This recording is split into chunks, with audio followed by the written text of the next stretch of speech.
5, 4, 3, 2, 1. Live on YouTube. Hey, I'm Dan Salem at The Dan Salem on Twitter and Facebook. Live on YouTube, BuzzChomp channel. Well, I got great stories today. This is an NFL draft focused live stream. I got to go live on Facebook mentions here in 3, 2, 1. Boom. All right. I am live on Facebook, live on YouTube, at The Dan Salem on Twitter, on Facebook. BuzzChomp over on YouTube, also Pillow Talk TV if you want to laugh a little bit. All right.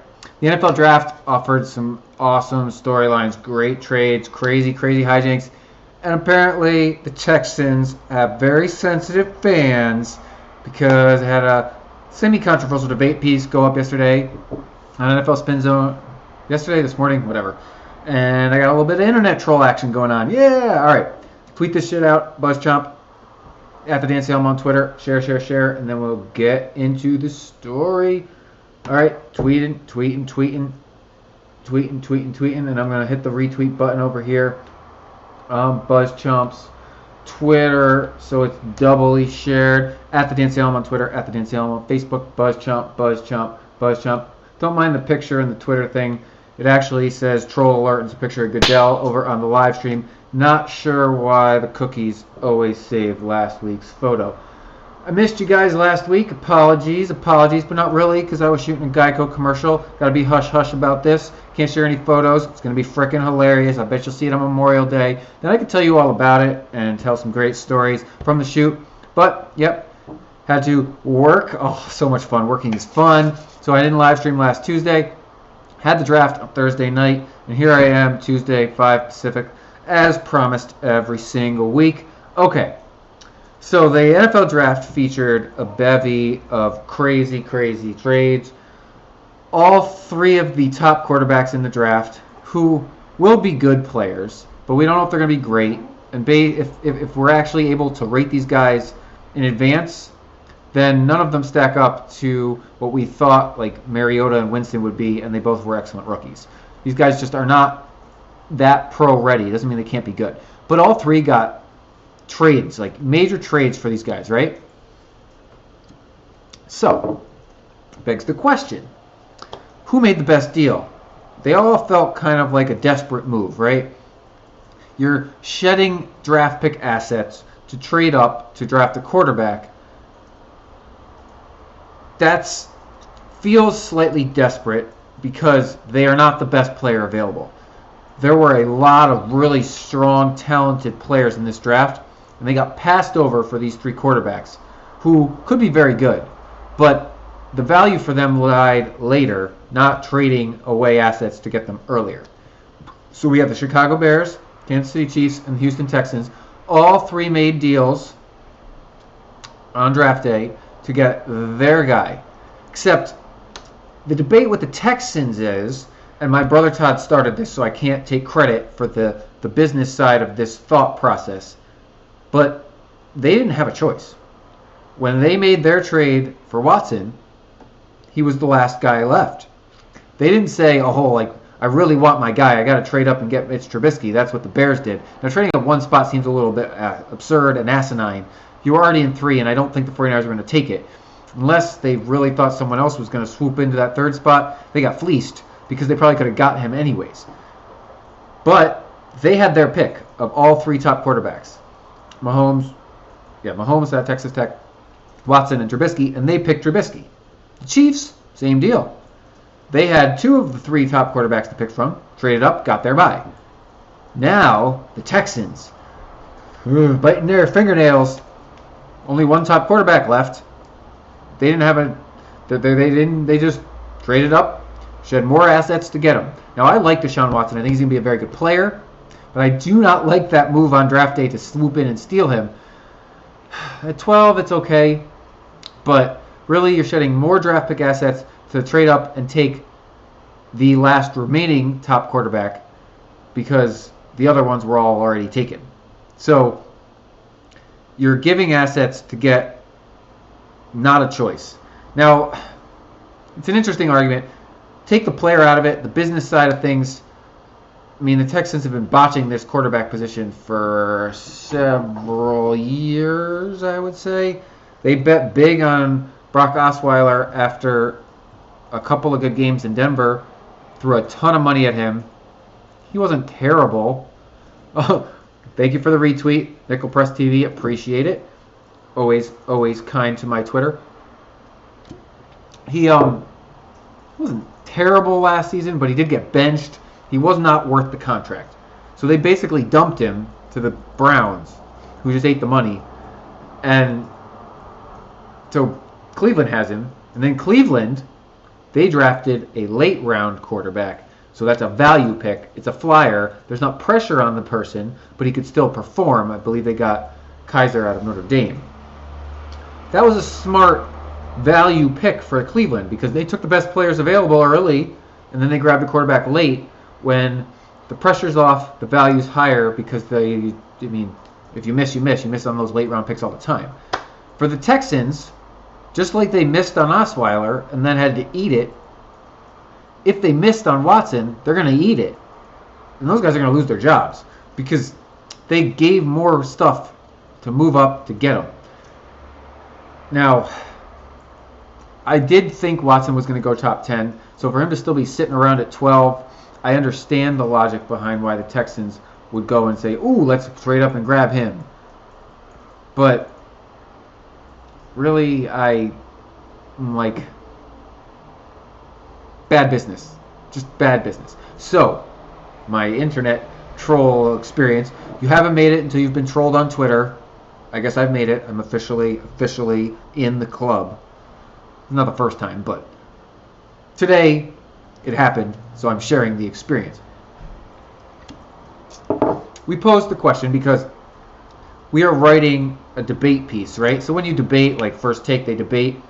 They got some facts in front of them, but it's an opinion.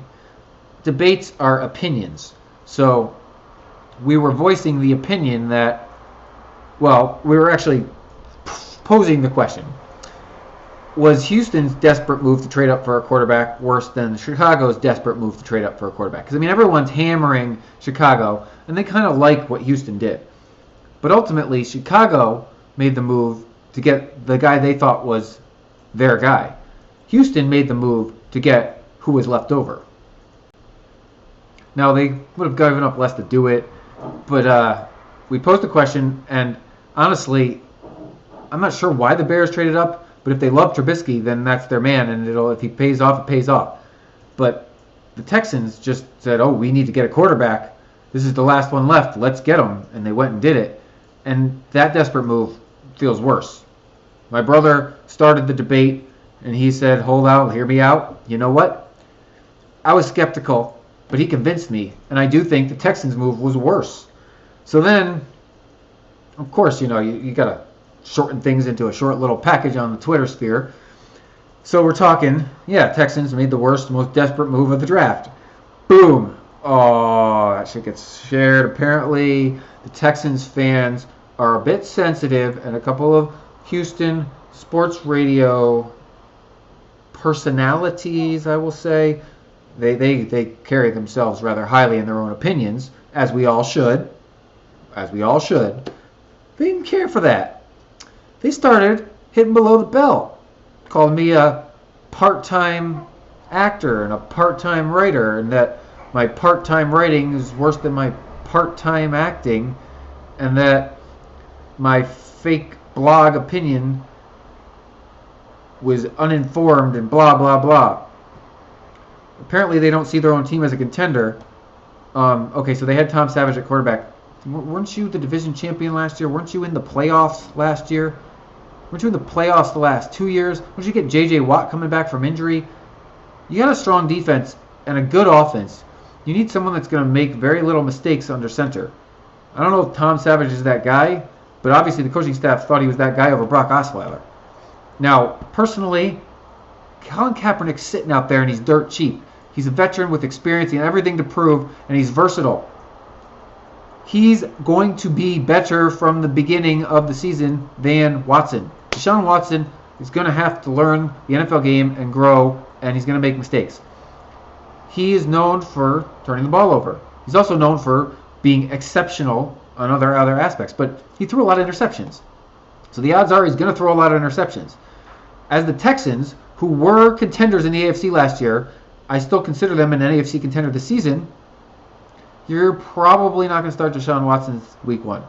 Sorry, Texans fans. I don't think he's going to be your starting quarterback. He shouldn't be. He should learn a little bit on the sidelines until he's ready. Rookies at the quarterback position, they generally don't play well from day one. Freaking Cowboys guy was the big, major exception. Peyton Manning had an awful rookie year, and he's a Hall of Famer. Okay? That's more commonplace. So, slow your roll.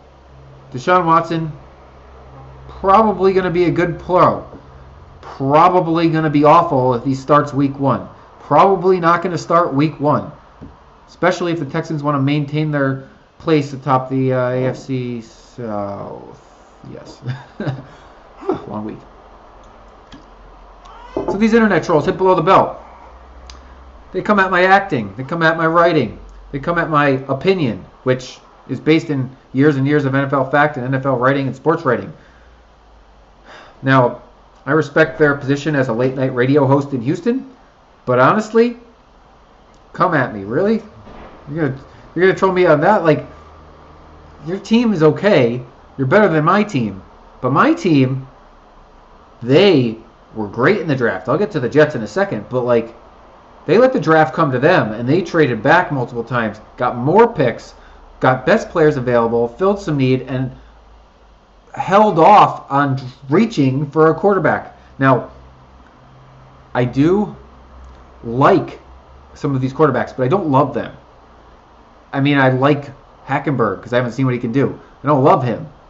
He's very likely could be just as good as these 3 quarterbacks. We have no idea. He was an early second-round pick. These guys could have easily been early second-round picks if they weren't for the desperate moves up to trade for them. No one else was picking them. So, I got trolled, and then his co-anchor, I assume, supported him and was saying, oh, this man is number 1, and he has more Twitter followers than me by a whole whopping 900 people, which is 0% on Twitter because neither one of us are over thousands and thousands and thousands, which actually make a difference just yet. Then the troll continued.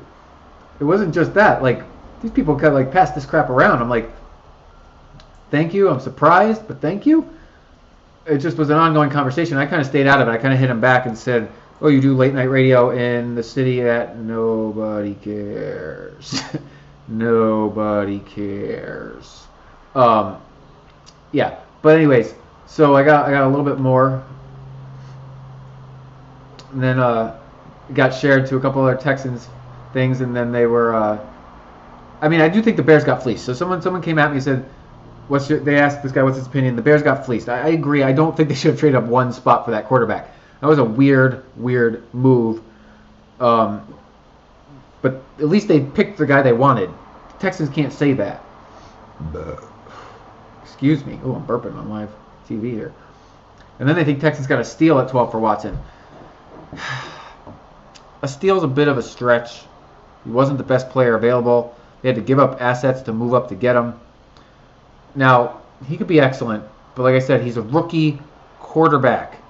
Rookie quarterbacks are not known for their impact week 1 of season 1. You know who are known for their impact? Safeties. The Jets got the second best player in the draft at 6. 2 years after getting the best player in the draft at 6. It's amazing what happens when you really think you need a quarterback. The Jets, the safety from LSU fell into their laps, and he's going to start week 1. He could be their starting center for safety for the next 10 years. Now, you could question why they drafted another safety in round 2, but honestly, pairing these 2 guys together and getting them to start as rookies as a pair, that can be a sweet dynamic duo. And our coach Todd Bowles loves his safeties. He loves to have extremely strong defensive backfield because that's the position he used to play. He wants it to be the linchpin of his defense. We already got the defensive front. And the linebacker course coming around. We drafted one more young defensive end / outside linebacker which Kevin Green can mold into his own, so that'll be nice. And then 2 more wide receivers to push the boundaries, which is really, in case, I think it's Eric Decker insurance. If he can't come off his injury, plus he may only have a year or 2 left in him, these guys are insurance, because we have some nice young receivers, but again, more guys to really push it. And then we got a good tight end, which we needed. Not one of the best tight ends, but we didn't trade up for the dregs of the dregs. We didn't trade up to try to get the last remaining good tight end. No. The Jets traded back twice, got more picks, more players. And honestly, that's the New England Patriots model. The Patriots constantly trade back in the draft to get more picks because 3rd through 7th round, you don't know if these guys are going to be any good or not. So the really thing to do is get quantity. The more players you can draft in the 3rd through 7th rounds, the more chances you have at getting a player that can stick and play for your team for multiple seasons. Actually, make the team, I should say. So if you're trading up and getting rid of those picks, like you expect your 1st round pick to play, maybe not year 1. Year 1, ideally, if he's a quarterback, by the end of year 1, if your team sucks, or year 2. Like you expect your 1st round pick to play. So that's why it's a bust. 2nd round picks, you expect them to play. But when they see the field is up for debate, depends on how quickly they come along. But after that, those guys may or may not even make the team. So you want quantity. As many as you can get. It's worked wonderfully for the Patriots over the years. And honestly, they've just plug and played players around Tom Brady for season after season after season, and they keep winning. And so that is a great model. I also like that my Jets stuck to we are going to draft the best player available. Because honestly, if they're the best player available, the odds of them playing are infinitely higher than if you go for a position of need simply because you need it. Lots of teams have weaknesses. Every single team has a weakness, right? But if you have a downright dominant strength, you can win a lot of football games with that strength. A strength on defense is a huge asset. It boosts the offense every time. It keeps them off the field. It keeps points off the board.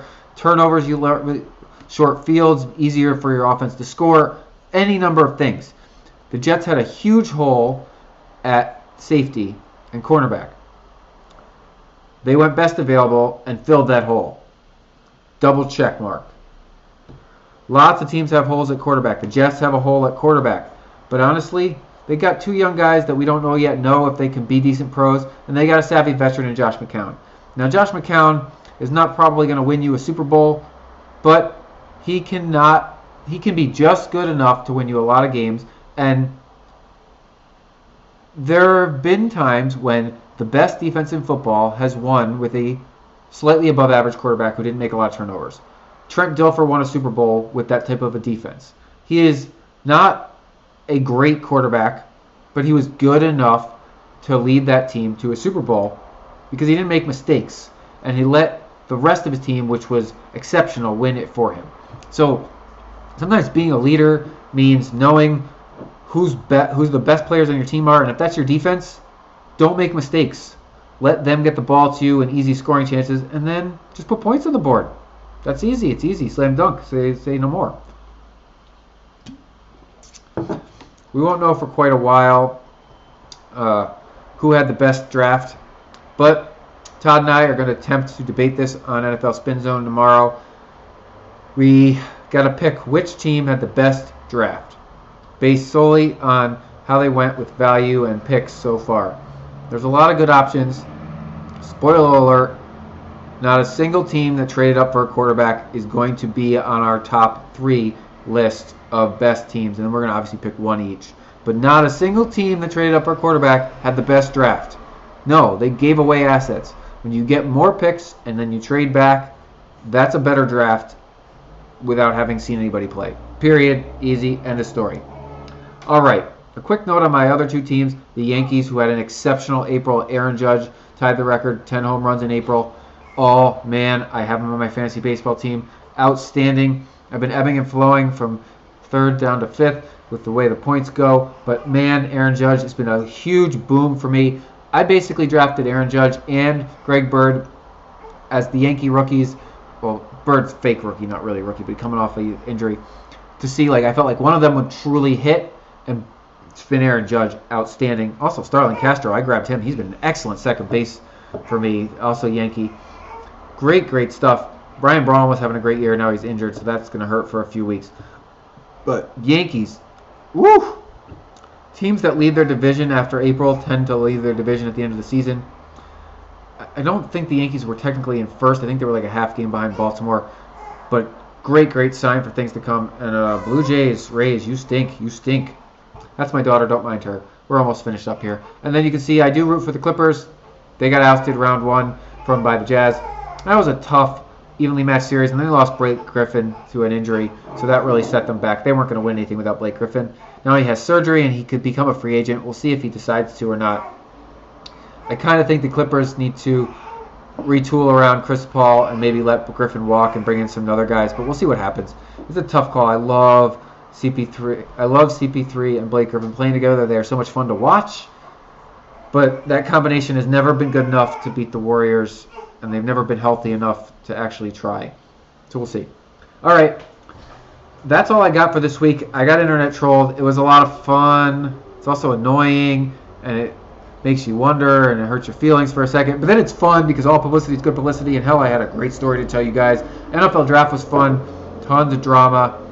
I'm Dan Salem, live on Facebook and YouTube every Tuesday, 5 p.m. Pacific, at the Dan Salem on Twitter, at the Dan Salem on Facebook, BuzzChomp over on YouTube. Yes, YouTube. A little YouTube rant for a second. Why does YouTube take your views away? I don't understand. We had some great videos on Donald Trump. Maybe it's because we did Donald Trump videos. But hell, these Donald Trump videos were hitting. People watched the shit out of them. And then a week later, YouTube takes away the views. And I'm like, WTF? People actually watched those. Those were legitimate views. You better give them back to us. Why are you taking them away? Shame on you, YouTube. I usually like you, but shame. For shame. What the hell? Come on. People watched our stuff and then they just disappear. There's nothing I can do about it. I mean, F that shit. All right. BuzzChomp on YouTube. Dan Salem at the Dan Salem. Twitter, Facebook. I'll be live again next Tuesday, 5 p.m. Pacific. Thank you for watching.